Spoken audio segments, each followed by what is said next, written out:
Dari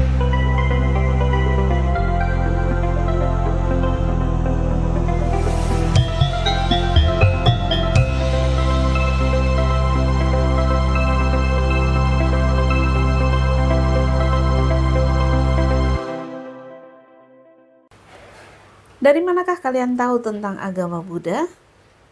Apakah kalian pernah melihat penyiaran agama Buddha di televisi atau media sosial? Tahukah kalian siapa yang berhak melakukan penyiaran agama Buddha di masyarakat? Lembaga apa yang boleh melakukan penyiaran itu? Lembaga atau organisasi ini sangat penting dalam sejarah kebangkitan kembali agama Buddha di Indonesia. Hal ini penting untuk kita pelajari, supaya kita dapat berterima kasih dan juga meneladan semangat perjuangan para tokoh tersebut, sehingga kita dapat terinspirasi melakukan hal-hal baik untuk perkembangan agama Buddha di Indonesia dan bahkan dunia. Sudah siap untuk belajar? Mari kita mulai pembelajaran ini dengan penuh semangat bersama saya, Ibu Kuntari. Namo Buddhaya.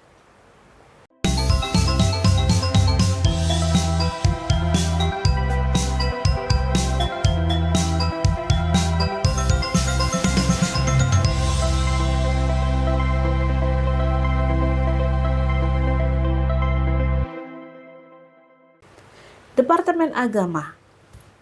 Pemerintah mendukung perkembangan semua agama di Indonesia dengan dibentuknya Departemen Agama yang sekarang disebut Kementerian Agama pada tanggal 3 Januari 1946. Namun tidak dengan serta-merta disertai dengan tersedianya unit pelayanan bagi pemeluk agama non-muslim di dalam strukturnya. Harapan umat Buddha agar di Departemen Agama Republik Indonesia dapat memiliki Direktorat Jenderal sendiri sudah mulai sejak diselenggarakannya Kongres pertama Umat Buddha Indonesia pada tahun 1979 di Yogyakarta. Berbagai upaya dilakukan oleh umat Buddha untuk mewujudkan harapan itu. Hingga akhirnya tahun 2006, harapan tersebut terwujud dengan terbentuknya satuan kerja yang melayani masyarakat Buddha dengan nama Direktorat Jenderal Bimbingan Masyarakat Buddha. Atas peranan seorang tokoh Buddhis, yaitu Dr. Andes Oka Diputra, yang memiliki nama lengkap I Gusti Ngurah Oka Diputra. Tanggal 1 Januari 1959, Dr. Andes Oka Diputra diangkat sebagai pegawai negeri sipil atau PNS di lingkungan Departemen Agama. Melalui keputusan Presiden Republik Indonesia nomor 22 tahun 1980 dan keputusan Menteri Agama nomor 68 tahun 1980, terbentuk Direktorat Urusan Agama Hindu dan Direktorat Urusan Agama Buddha.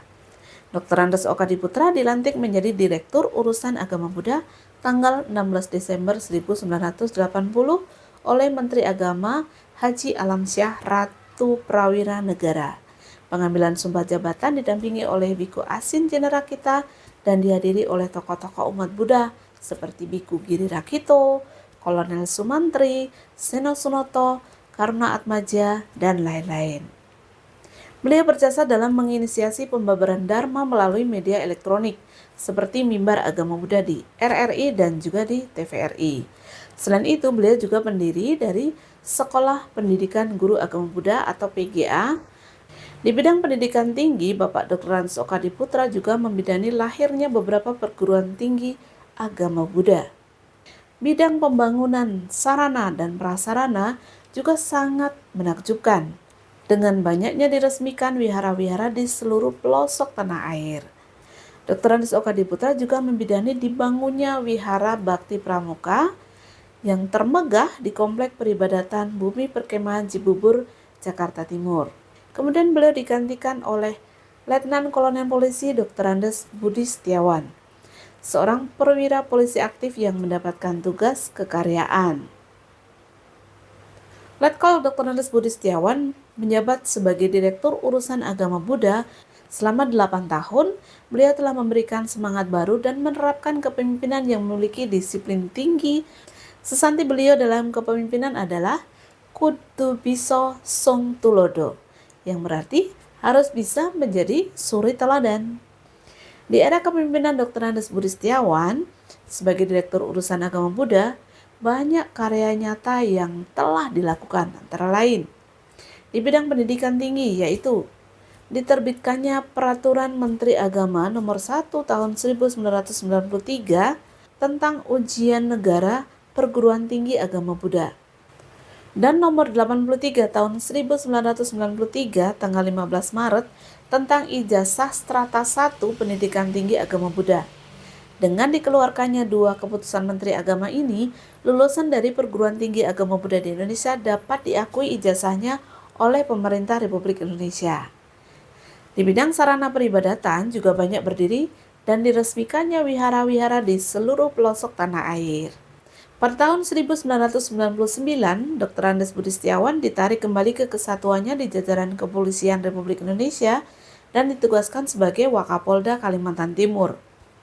Nah, pengganti beliau sebagai Direktur Urusan Agama Buddha adalah Bapak Cornelis Wawor MA. Bapak Cornelis Wawor MA ini beliau adalah mantan seorang biku dengan nama Biku Agabalu. Bapak Cornelis Wawor meniti karir di Direktorat Urusan Agama Buddha Departemen Agama Republik Indonesia sejak 1986 sebagai staf dan mulai menduduki jabatan pada 1988 sebagai Kepala Seksi Perumusan Bahan pada Subdit Penerangan Agama Buddha. Tanggal 26 Agustus 1999 sebagai Pejabat Pengganti Sementara atau PGS, Direktur Urusan Agama Buddha. Kemudian 16 Juni 1999 dilantik menjadi Direktur Urusan Agama Buddha. Karya nyata Cornelis Wawor adalah di bidang penerangan Dharma, yaitu yang sangat banyak. Di samping sebagai penulis buku-buku agama Buddha, juga dikenal sebagai penceramah Dharma atau Dharma Duta yang pandai dan cerdas. Di era kepemimpinan beliau sebagai Direktur Urusan Agama Buddha, banyak didirikan sekolah tinggi agama Buddha di berbagai wilayah di Indonesia. Melalui Perpres Nomor 63 Tahun 2005, terbentuk susunan organisasi baru. Bapak Cornelis Wawor MA diangkat sebagai Sekretaris Ditjen Bimas Buddha dan Bapak Dr. Andes A. Djoko Wuryanto diangkat sebagai Direktur Urusan dan Pendidikan Agama Buddha. Dan tanggal 13 September 2006, Menteri Agama Republik Indonesia Muhammad Maftuh Basuni melantik Bapak Dr. Andes Budi Setiawan MSc sebagai Direktur Jenderal Bimbingan Masyarakat Buddha yang pertama. Setelah itu dilantik beberapa dirjen sebagai berikut.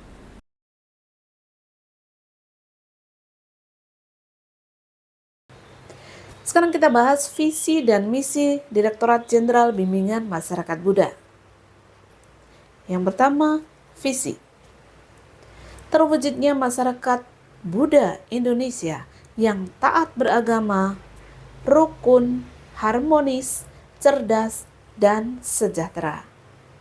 Adapun misinya adalah 1. Meningkatkan kualitas pemahaman dan pengalaman nilai-nilai agama dalam membentuk mental umat Buddha. 2.